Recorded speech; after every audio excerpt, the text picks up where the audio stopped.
اونجا خودش خودش شکنجه کرده بود. از او کشید. بعد گفتم вазири корҳои дохилии Тоҷикистон шикояти Маҳмурод Одинаев дар бораи шиканҷа шуданаш аз сӯи маъмурони пулисро рад кард. пештар Одинаев муовини раиси ҳизби социал-демократ дар вақти эълони ҳукмаш гуфт маъмурони пулис дар вақти бозпурсӣ ӯро таҳти шиканҷа қарор доданд. Одинаев маъмур шиканҷа шудагӣ нест, вақте ки вай ҷиноят кардааст, мана аллакай суд баҳо дод.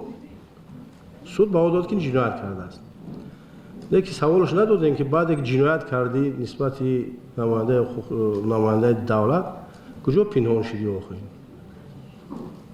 вақте пинҳон шуд дар таххона рафтан гирифтанш, ҳамонҷо худаш худша шиканҷа карда буд. аз он кашид. баъд гирифтем омардимш, хай мо тафтишота идома додем ва баҳои ҳуқуқӣ суд аллакай баҳо дод. Маҳмурод Одинаев рӯзи 28 январи имсол бо қарори додгоҳи ноҳияи Рӯдакӣ ба 14 соли зиндон маҳкум шуд. додгоҳ ӯро дар авбошӣ ва даъват ба сарнагунии ҳокимият айбдор кард.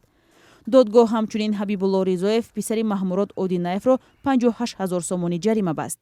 Маҳмурод Одинаев рӯзи 28 январ пеш аз эълони ҳукм ба хабарнигори Озодӣ гуфт баъди боздошт маъмурони пулис ӯро шиканҷа карданд ва сутумӯҳрааш осеб дидааст.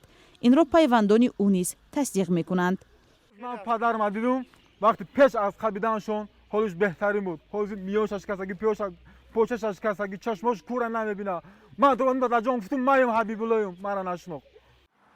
дирӯз низ Додситони Кӯли Тоҷикистон бо нашри баёнияе гуфт ҳукми додгоҳ дар нисбати Маҳмурод Одинаев муовини раиси ҳизби социал-демократ ва писараш асоснок аст. далелҳои кофӣ дар парвандаи ҷиноятӣ ҷамъ оварда шуданд ва парвандаи ҷиноятӣ бо фикри айбдорӣ ба суд ирсол карда шуд ва бо ҳукми суд Маҳмурод Одинаев маҳкум гардид.